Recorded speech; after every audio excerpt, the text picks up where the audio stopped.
Do come in, take your seats. Just about to make a start.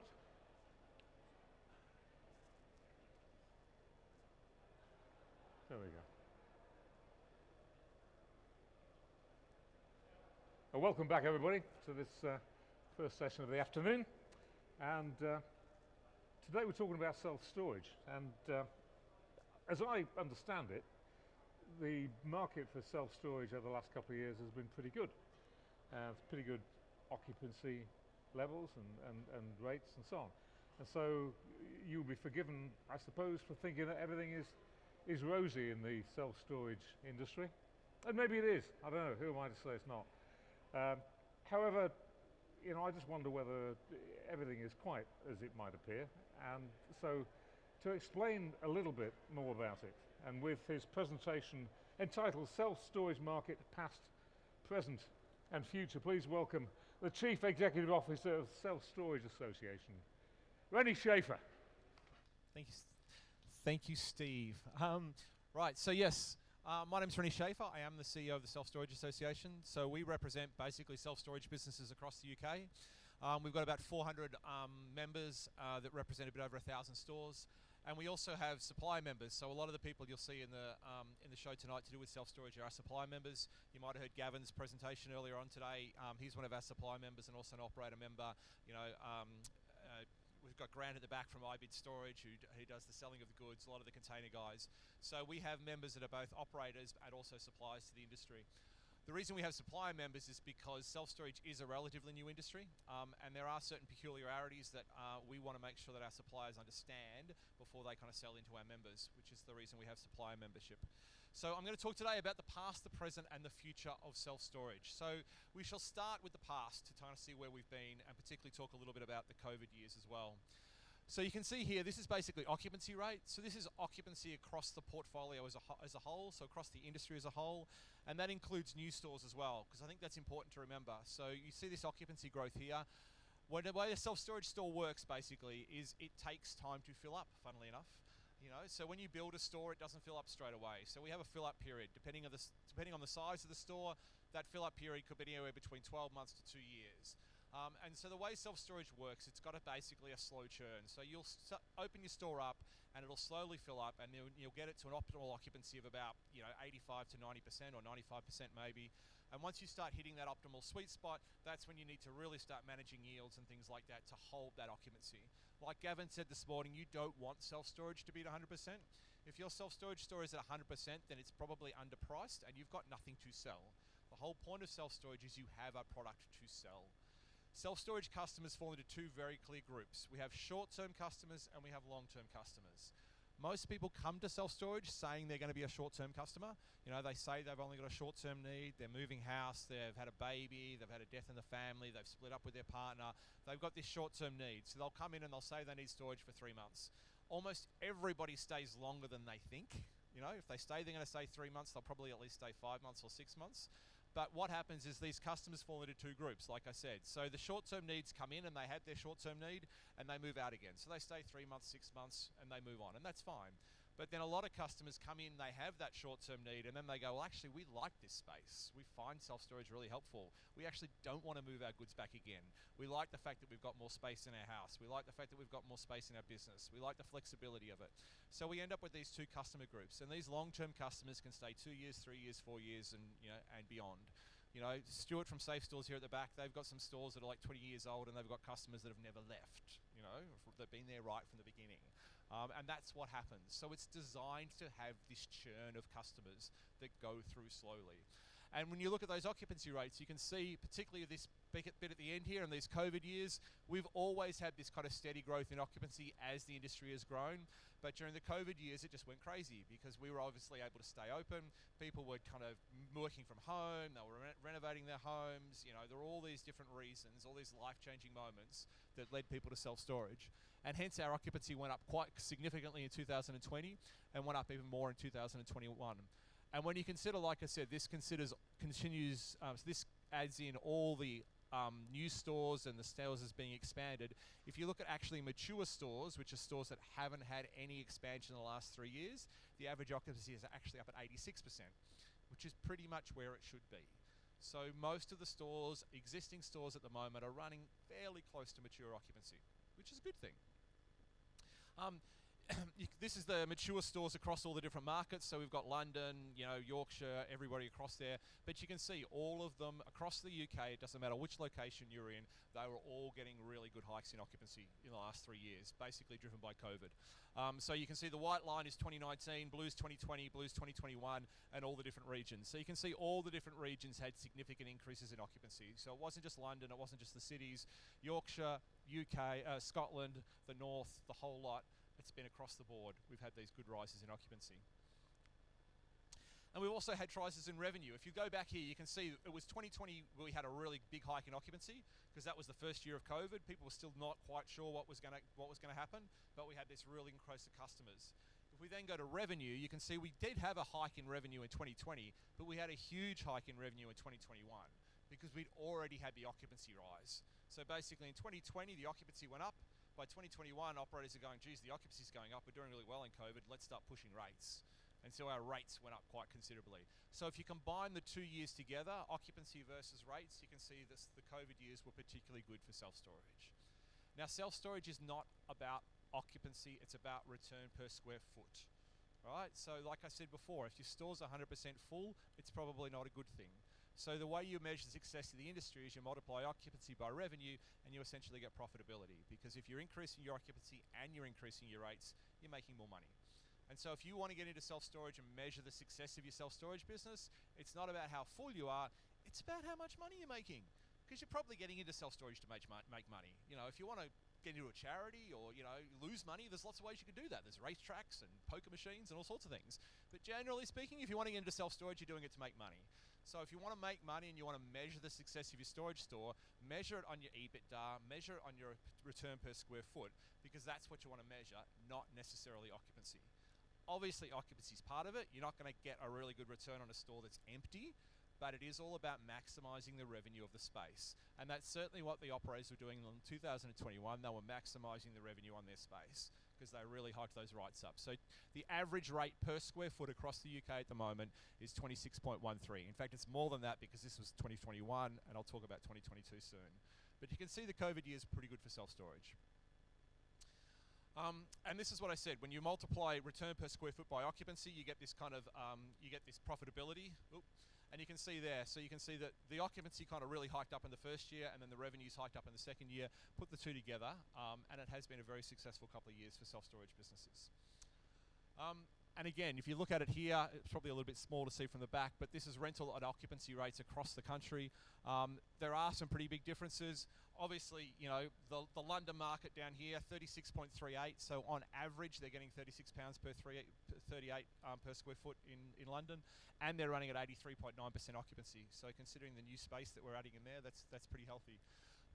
But even when you come up to the north, 19.38, 21 in Scotland. So the returns are still pretty good.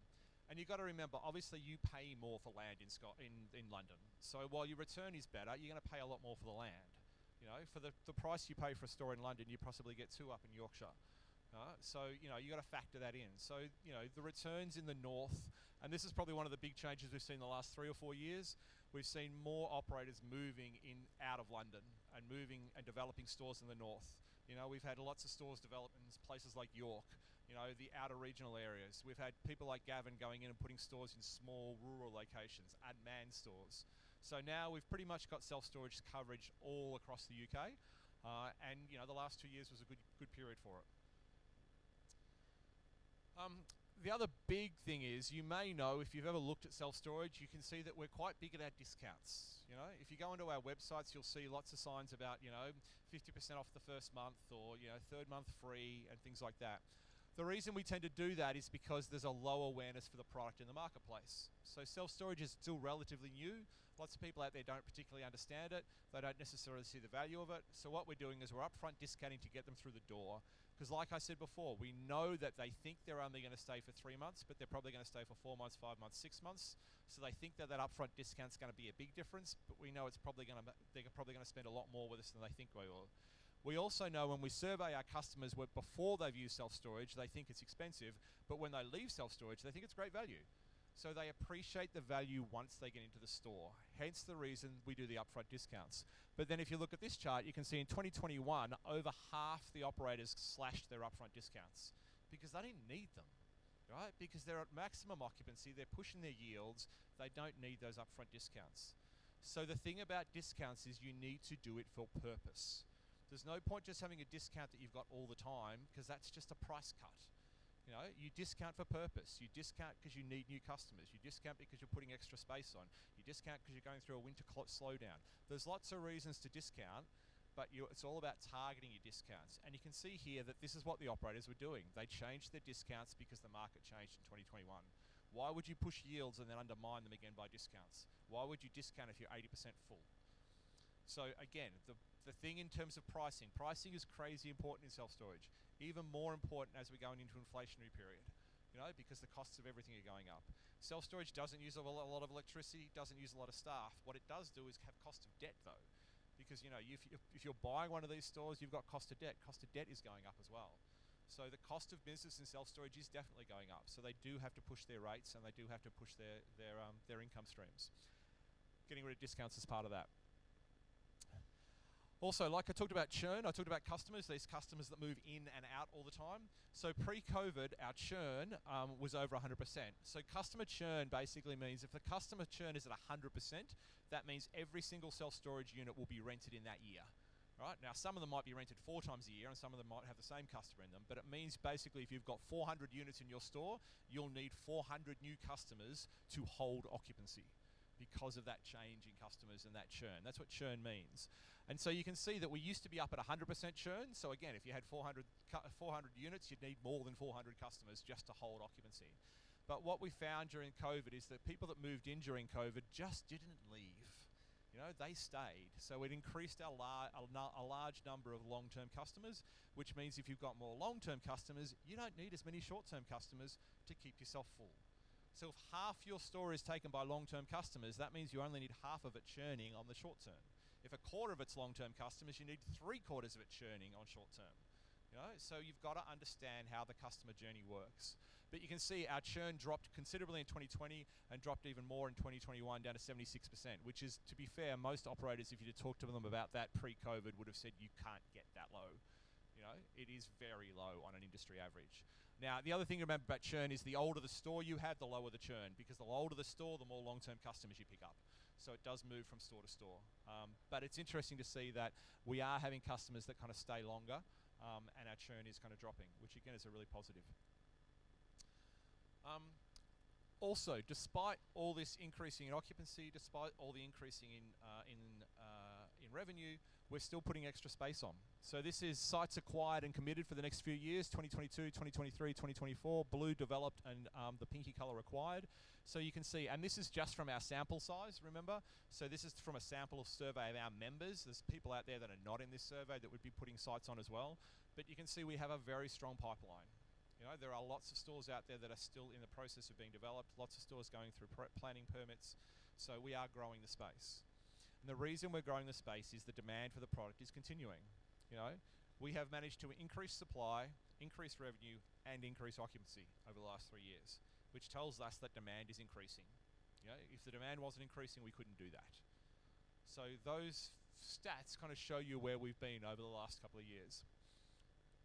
The other thing to factor in is that what did happen during COVID is cost of construction went crazy.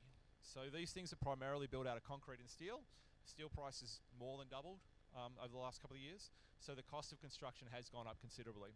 Even containers, like if you're using shipping containers for your self-storage store, the price of shipping containers went up considerably. To be fair, it has eased a little bit, which I'll talk to later on, but you know, the cost of containers went up. And the other thing is planning. The time that takes to get your stores through planning has gone up hugely, and it's not going down. So, you know, if you can get planning done in 6 months, you're doing really, really well. Most people are getting 9 months, and some people are getting 12 months before they can get it through planning. And this is the challenge when you open a self-storage store. You have to find the land, you have to get it through planning, you have to build it or fit it out with containers, then you have to fill it up, and then you get it to a certain occupancy, and then it starts making good money for you, right? So you've got to get it through that period. You've got to think about where you build it. You've got to make sure you do your research. You've got to build the right store in the right place, because that's the tricky bit. Once you get it to mature occupancy, it's a lot easier to manage. The trick is to get it through those first year or two. The other thing is that we saw cap rates, which is basically what people are paying for existing self-storage properties, fall below 5%. So 5% a multiple of 20 if you want to work it out the other way. So basically what we're seeing is that this year, before the interest rates went up and all the rest of it, the self-storage stores, prime self-storage stores to be fair, decent stores in decent markets, were getting a multiple of more than 20 when they were being purchased because of the investor appetite. And that is partly being driven by the fact that, there are very few of these things on the market, particularly prime assets in prime locations. And those that do come on the market are fiercely competitive in terms of existing operators, in terms of new investors. The people are valuing the product. And there isn't a lot of it on the market. So if you think you're going to come in and buy, 10 self-storage stores that are all in good locations, think again. There's just very few of them on the market, and when they do, they're pretty competitive. So a lot more operators are going the long way, which is buying the land or buying the building, converting it, getting the land, putting the containers down, and building their portfolio that way, because it just takes time. Also, I just want to touch on industry awareness, because I talked about this before. This is one of the challenges the industry has, in the fact that the awareness for the product is still relatively low. So this is industry awareness tracked since 2014. You can see it is increasing, but it's only recently we've got it up above 50%. So that means over half the people in the UK really have no idea what self-storage is. They get self-storage, like they've seen a building, they've been on, they've seen it on US TV or something like that. So they know the idea of self-storage. What they don't understand is that you lock it, you keep the key. They don't understand that it's flexible. They don't understand all the things that we offer in terms of a service. So that means half the people out there that are going through relationship breakups, that are moving house, that are having a death in the family, that are doing all the life-changing moments that drive people to self-storage, aren't even thinking about self-storage as a solution, which again leads to the fact that there is potential demand to grow the product in the marketplace. And if you look at that awareness and compare that to more mature markets like the US and Australia, it's a fraction of that. Like the US awareness is stupidly crazy. It's like 90 to 100%. And even in Australia, it's up at like 70%. So part of the challenge in the UK market is to educate the customers about what self-storage is, which again comes back to your marketing plan, because if you're marketing purely in Google AdWords and talking about storage and storage near me and looking for storage, they're customers that are already thinking about self-storage. They're not the customers that are not thinking about self-storage. So the challenge for operators, particularly local operators, is how do you market to your local area to people that are not thinking about self-storage that could potentially use it? In other words, growing the customer base rather than arguing over the existing customer base. The other thing that's changed over COVID, obviously, is the contact methods. And I find this interesting as well, because the blue one are male and the orange one's are female. So, there is definitely a preference for the females to be contacting online. So what we saw during COVID is obviously everybody started contacting online because they couldn't go into the store and all the rest of it. But since COVID, we've seen that the males have kind of gone back to going to in-person, while the females have stayed online. So clearly more and more business is being done online. So you need to have a good website. You need to have that online sales process. You need to be able to convert the sales on your website, because that's where your customers are going to be coming from. And we're definitely seeing more and more. You can see that the bulk of people are still using email or another online method to directly contact the self-storage centre.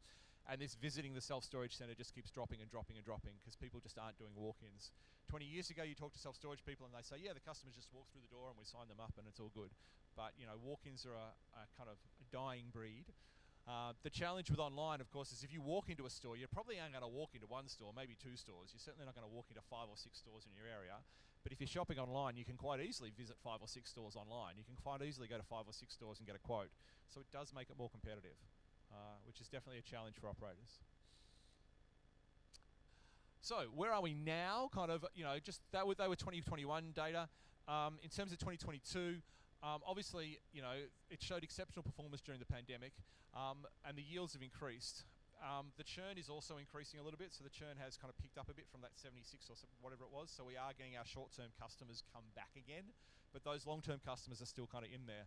And the operators are still quite optimistic about growth and yield management. So if you talk to them, they're not overly concerned about the fact that inflation's going up, because they're quite confident that they can still push yields at the moment. They're still confident they can push rates. And most operators at the start of 2022 and up to now have continued to push rates. In fact, some of them have even pushed rates more because inflation's at 10%. They're putting price rises of 10% and 12% through. And at the moment, they're kind of getting away with that with very little feedback. So where are we now? So basically, we had a great first half and a great summer. Self-storage is relatively seasonal, so we do get a better summer than than in winter, generally speaking. Not hugely, but you know, there is a bit of seasonality in there. So we definitely had that solid summer. What we are seeing is we're seeing a softening during autumn. Okay, so the last 2 years were just great years. We didn't see any softening. We went straight through winter, the year on year. Every month was a better month, almost. It was really, really good. But we're seeing kind of a revert back to the way the things used to be, in the respect that we've had a bit of a softening during autumn, where inquiries are down a little bit, the lead time is going up a little bit. You know, in some stores are getting a drop in occupancy, not everybody, but we're definitely seeing a softening as we go into autumn, which is kind of typical. We're also seeing an increase in move-outs. So some of those longer-term customers, some of those customers that came in during COVID are finally making up their mind to move out a bit. So again, that comes back to churn again. So it's, in some respects, it's kind of returning back to normal. The house move use is not easing yet, you know, and I think that's partly because of the delays in getting houses to go through, and you know, the legal delays and all the rest of it. So a lot of people that kind of sold their houses or went through the process are still taking time to move, and you're probably seeing that in the movers patterns now as well. So the question, of course, is what's going to happen to the moving market? You know, are the house moves going to completely fall off at the start of the new year? You know, how much is that going to influence the industry? But we're not seeing that house move use easing off just yet. What we're definitely seeing is that conversions are taking longer. We are seeing the discounts creeping back in, because some of the operators are starting to get a bit worried because their conversions are falling a little bit, their inquiries are coming off, we're coming into winter, so those discounts are starting to creep back in. And some operators are getting a bit cautious about price increases. They have been quite aggressive about their price increases over the last couple of years, so we're kind of seeing some price increases falling off.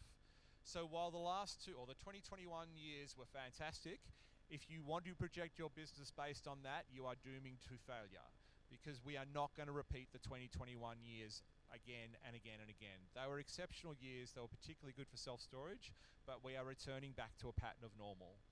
Does that mean the whole industry is going to fall off a cliff? No, definitely not. But what it does mean is that we're going back to seasonality. You know, our returns are falling a little bit.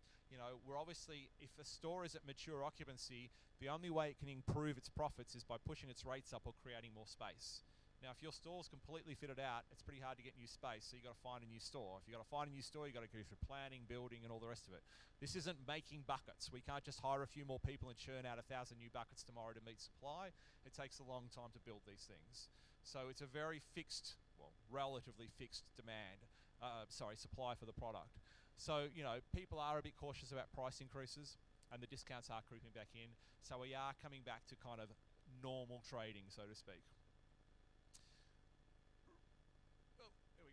The other thing to factor in is obviously energy prices are going up, and yes, we do use energy. So energy prices are going up. Staff are crazy hard to find, which of course you're probably seeing as well. So the cost of staff is going up. Again, self-storage doesn't use a lot of staff, but it's still a cost. We talked about construction costs are going up, planning still taking 6 months plus. And we're even getting to the point now where, like, for instance, Big Yellow have gone out and publicly stated that they are pausing all new developments.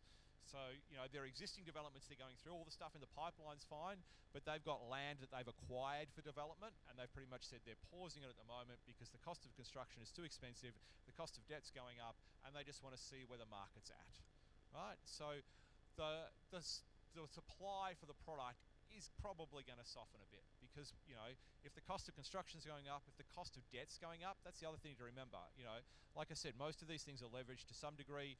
If they're borrowing at, let's just say they're borrowing at 3%, or they were borrowing at 3%, if that goes up to 5%, that's a significant increase in how much it costs to finance one of these businesses.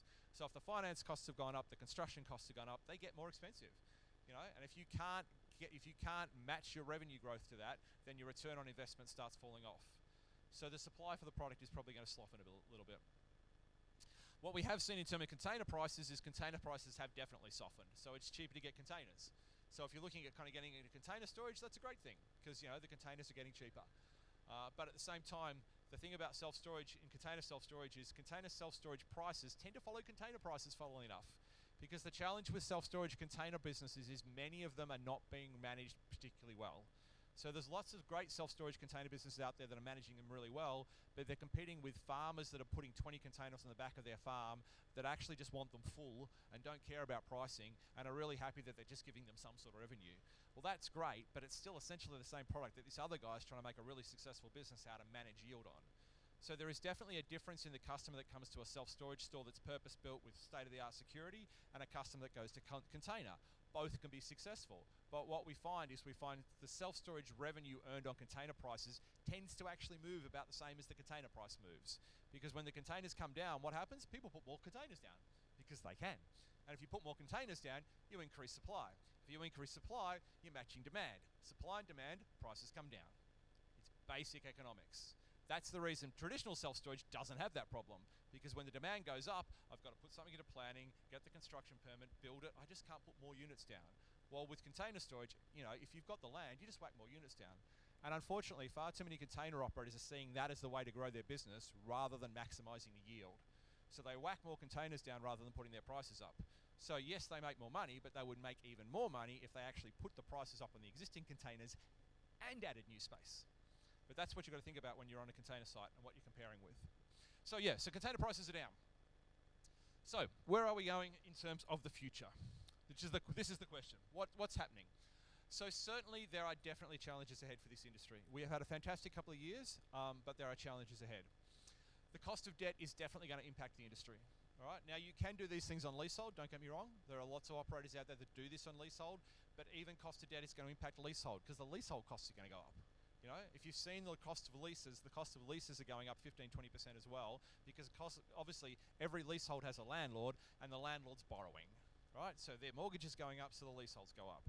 So even cost of debt affects leasehold sites. In fact, some would argue cost of debt increases leasehold sites more because you're more exposed, because the landlord can put the leases up and can put the leases up pretty much as they want, while at least if you're in a mortgage, you can fix mortgages and things like that. The industry is definitely recession resistant. We have seen that through the last recession, we've seen that through the US data, but it is not recession proof, right? Last time we went through a recession, some self-storage businesses failed. They failed because they were poorly managed, over-geared, and a whole lot of other things. You know, this is the first time the self-storage industry in the UK has been through an inflationary recession. It's the first time a whole lot of businesses have been through an inflationary recession because we haven't had inflation like this since the 80s. Right? In the 80s, there was basically no self-storage here. Big Yellow was still a little bit of a dream. There was self-storage, but nowhere near like there is now. So we are yet to see what will happen during an inflationary recession, and it will be different, and it will pose different challenges. And yes, the self-storage industry will be well prepared for it, but it will not be immune to it. So don't let anybody tell you that self-storage is the golden goose that lays an egg no matter what happens. It's harder during a recession, and it will be even harder during an inflationary recession. And the other thing I talked about before, most stores are at optimal occupancy, right? So if your store is at optimal occupancy, the only way you can grow revenue is by increasing your space or is by pushing your rates. And if inflation's at 10% and your cost is increasing by 10%, you've got to push rates by more than 10% to make more money. Now that's not to say that you can't keep doing what you're doing. I mean, the average EBITDA profit margin in self-storage is roughly speaking 50%. Some people do more, some people do less. So there's a solid profit margin there anyway, which is another positive for the industry. You know, you might not make as much money as you made the year before, but you'll still make a decent profit, because we do have the profit margins to play with. But most self-storage businesses are looking to grow profits year on year, and they're gonna have to do that by basically pushing rates or finding space. And I guess the real question is we don't know is, will operators be able to push rates to match inflation in an inflationary period? The question is, how much of self-storage customers are a needs-based purchase versus a wants-based purchase? How many self-storage customers actually need self-storage versus want self-storage? And that's what we're going to find out in the coming 12 months or so. Because self-storage, it's not an impulse purchase. You certainly just don't wake up in the morning and go, oh, what shall I buy today? Shall I buy a new pair of shoes? No, I'll get a self-storage unit. That sounds like much more fun. You know, that's not how people buy self-storage. They come to self-storage for a life-changing need, for a demand, but once their product is in storage, they have a need for that product. Like, if you want to cut costs, you can cut your Netflix off tomorrow. You know, and next month you won't have your Netflix bill anymore. And yes, you won't be able to watch Netflix anymore, but ultimately it's not going to really massively impact your life unless you've got children. Could be a completely different story, but it's not going to impact you. If you want to cancel your storage fee, your storage bill, you've got to put the stuff somewhere. You've still got the stuff. It's still in the storage unit. It's got to go somewhere. So you've got to find somewhere else to put it, or you've got to sell it, or you've got to dispose of it. And that's a fairly significant barrier to customers moving out. So when they are looking at their spends, they're looking at what they can cut, self-storage isn't actually the top of the list. Now, obviously some customers will go, you know what, I actually don't need that stuff anymore, or I'm going to create space at home. There are solutions out there, but it's not as easy to move out of self-storage as you think. Hence the reason we're able to push rents when customers get in, we upfront discount and all the rest of it. But the real question is, will operators be able to push rates at the same level?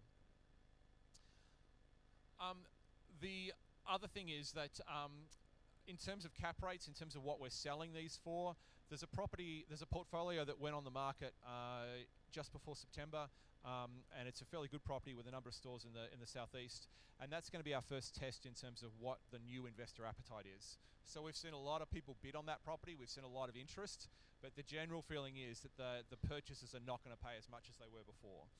And that kind of makes sense. If their cost of debt has gone up to 6%, would they still pay a sub 5% cap rate on a business? Who knows? At the same time, they're still hard to find, and it's still hard to develop, and there's still a lot of interest in the market. So it will be very interesting to see what happens with the Easy Store sale, to see how much people are willing to pay for self-storage. But the average feeling is that cap rates below 5% are probably not sustainable moving forward. The other thing is this double-digit year-on-year growth. If you've looked at the publicly listed companies, you'll see every year for the past 3 years they've been giving like 12%, 14%, 15% year-on-year growth. That's going to be very hard to sustain in the next 12 months or next couple of years. That was our boom period. It was fantastic. We enjoyed it. We made money. We got ourselves up to occupancy. We've set ourselves in a really good position in terms of dealing with the coming crisis. But there's no way known the industry as a whole is going to continue to do 12 or 40% year-on-year. Certain stores will, certain portfolios might, but again, if you're thinking about budgeting moving forward, that's not going to happen. We're going to go back to our kind of 8 to 10% maybe year-on-year growth, but you're certainly not going to see double-digit year-on-year growth the way you did the last couple of years. And this is the big thing as well. Like I said before, good pricing practices will be crucial. So self-storage is actually a relatively easy business to run once it gets to occupancy. It ticks over, does pretty nicely. Nothing happens quickly in self-storage. You're never going to get 50% of your customers move out overnight. In fact, you're not going to get 50% of your customers move out in 2 years. If people talk about 2 or 3 percentage drops in occupancy in self-storage, that's what we talk about. We talk about going from 85 to 82. We don't talk about going from 85 to 70. It just doesn't happen that quickly. You've got time to adjust your pricing. You've got time to adjust your marketing. You've got time to read the data. It's one of the beauties of the industry. But good pricing is going to be crucial. Too many operators out there at the moment are not focusing on their pricing because it's too easy just to kind of sit and watch it tick over. Like I said, there's lots of container operators out there that do that. There's lots of purpose-built self-storage operators out there that do that. But these coming times are going to be testing on those ones because you have to be very active in your pricing. The most proactive operators, the bigger operators, they're all using dynamic pricing models. They're all focusing on their pricing. They're all maximizing the return. They're finding out which customers will pay more for the product and which customers won't, and they're maximizing their return. They're measuring the they're measuring their business on return, not on occupancy. And that's why pricing policies are super important. Like I talked about before, good online sales is also vital. More and more customers are coming online. If you don't have a decent website, if you're not selling the product online, then you're losing customers. And more of our customers, the first millennials are now like 40 plus years old. Isn't that a bit scary? But these are the ones that grew up with online, all the rest of it. The average self-storage customer is 38 plus, so those millennials are now coming into self-storage. We're getting more and more people shopping online, doing the entire process online. COVID kicked that up again as well. More people got comfortable about completing contracts online. We can do ID checks online. So more and more customers now are doing the entire process, signing the contract, doing the whole thing online, and the first time you see them is when they move into the store. And you need to have that facility on your website. And the other thing is operators are definitely going to be reducing their costs where they can, right? Because they have to, because all the costs are going up. So we're seeing more investing in solar, we're seeing more automation, we're seeing more reduction in staff costs, and they're working on what they can do to reduce their costs. The other big factor to putting in is business rates. Business rates for self-storage are going to hike up quite considerably in 2023. They're going to hike up for two reasons. First of all, because we've been revalued, and we were revalued right in the middle of COVID when things were going really, really well. So our valuations have gone up. And the other thing is the government's basically said they're going to get the same income from business rates this year as they have in previous years, but they're not going to get it from retail and all the other places that have collapsed. So that means warehousing and distribution is definitely going to go up. Some of our members are talking about 50% increases in business rates. If you have a container store, you are still open to business rates. Containers are rateable. All right, so don't think if you're putting containers down on your self-storage option that you're immune to business rates. That's not how it works. Containers are rateable, and under the new system, you are responsible for telling the rates valuation office when you add new containers. So in the past, basically, you put containers down, the valuation officer came out, rated them, came back in 5 years' time, in which case you put 100 new containers down, and then he re-rated it, and off you went. Now, under the new system, which comes in next year, you are responsible for telling the valuations office if you've made significant changes to your business, and that means adding new containers. So if you add new containers, you have to tell the ratings office, and they will give you another business rates bill. If you don't tell them, you get the business rates bill plus a fine. So business rates are a big part of what you need to factor in terms of self-storage, and business rates will be hiking. We don't know what's going to happen to energy prices when the government's lifted. We don't know what's going to happen to interest rates if they get to 5%. And we don't know how badly the property market will be affected. So there is a whole lot of unknowns out there. And this is why I say self-storage is not recession-proof. All these things will impact the industry. Will they impact them as bad as they impact other industries? Probably not. But you've got to factor these things in if you're coming into the industry. The positives are change drives demand for self-storage, and we've seen this time and time again. We saw it during COVID. When there is change, there is a demand for self-storage. Life-changing moments bring people to self-storage. Changes in economy bring people to self-storage. So change will drive self-storage, and we are in a period now where everything is changing. You know, we get downsizes. In terms of the property market, we have people downsizing, we have renovators. We're seeing much more people with a much more pride in their houses since COVID. So if they can't move house, they'll renovate their house. While they're renovating their house, they're putting stuff into self-storage.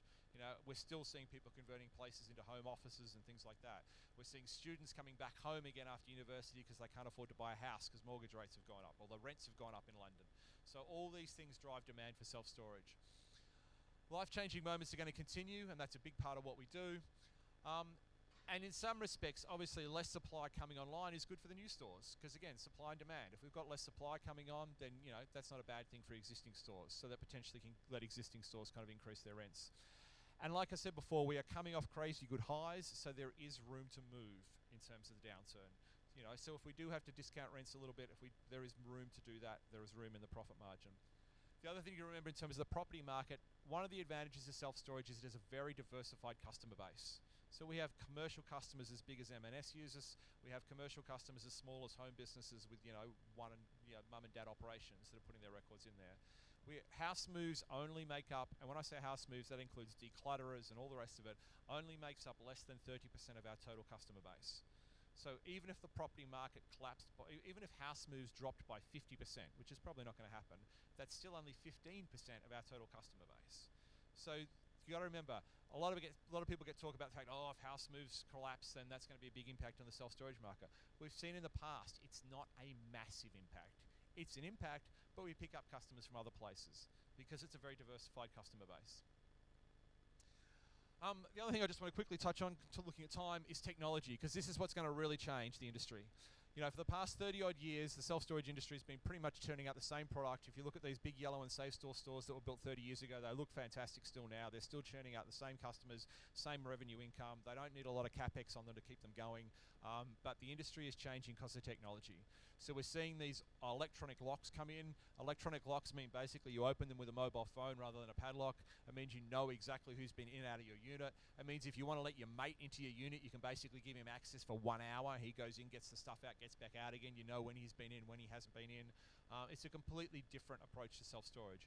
It's what Gavin talked about earlier today. It allows him to do these small automated sites in little locations, So instead of having to have 200 units to afford a full-time staff member, you could now potentially set one of these places up with 20 or 30 units, completely unmanned, completely electronic access, have your staff come out and check them periodically, clean them, make sure they're okay, but you don't need that permanent staff member all the time. How's that going to change the industry? First of all, it's going to allow us to open up self-storage in places we're not doing it at the moment, because we can do it in much smaller locations, particularly in regional locations, but we can also potentially get into retail areas and old high street places and things like that. If you see what's been done in Austria in particular, where the planning laws are quite different, there's an operator there who's got well over 100 of these things now clustered all over the capital cities in Austria and now moving into Germany. Some of them are as small as 10 units, filling out old retail shops basically, just putting an unmanned control access on the front, these electronic locks in them, and managing them all as a group. So it is changing things. But the real impact's going to be how will the customer take to it? Because if the customer starts going, this is how I want to do self-storage, then they're going to start driving demand for these electronic locks. So obviously retrofitting existing buildings is a bit of a challenge, but if you're building a new store, you need to think about what you're doing to future-proof it. You need to think about these things like electronic locks and how they're going to change the industry. Like I talked about, dynamic pricing is more common. We're getting more in-unit features for customers. So for instance, again, tying back to the technology, you can now get units that are basically thermo-monitored, motion-monitored, can tell you if there's rodents in there, much more interactivity. They can actually see who's been in their unit, who hasn't been in their unit. Some people are even putting CCTV access, so they can actually get access to the CCTV to see who's in the area. So the technology is really opening up. And obviously green building is going to influence the industry as well. We need to build these things more environmentally friendly. We're big users of steel, big users of concrete. We need to think about how we can build these things in a more environmentally sustainable way, and we're already starting to do that. But that is definitely going to impact the industry going forward. So there are definitely changes coming. So what do we say? Summarize all this up. We're talking about cautious optimism. The results are not going to be as good as they were for the past 3 years, no way known, but they are still going to be solid. Self-storage is still going to outperform most property and certainly retail. It has in the past and it will in the future, but you can't predict on it what it's been for the past couple of years. And like I say, nothing happens fast in self-storage, and this is a real advantage to the industry. You have time to adapt. You have time to change your pricing. You have time to change your marketing. Nothing happens quickly, and that gives you a real advantage in terms of preparing for the future and preparing for the changes that are going to come. I do think the poorly managed sites are going to struggle. The sites that have just been ticking over without any price increases, where people haven't been worrying about them, where they're 100%, they're the ones that are going to struggle more than the ones that are actively managing their prices and moving forward and running them as a proper business. And I think rate increases are going to be a challenge, but they're certainly going to be manageable. There's nothing to indicate that we cannot continue to put rate prices up. Like I said, there are barriers to existing prices moving. So again, I think the smart operators, you will see their revenue per square foot go up and their occupancy go down, and they will be making more money than the operators that are discounting their prices and pushing their occupancy up. Because it's going to be all about revenue management rather than occupancy. If it's harder to get new customers, then make more money on your existing customers. During COVID, everybody was happy for churn because the new customers were coming in and paying more than the existing customers because we were putting rates up and up and up. But if we can't put rates on new customers up, then we need to make sure we're certainly pushing rates on existing customers, and you don't have legacy customers that are on rate freezes and paying way less than what the rack rate is. And I do think future development is probably going to slow.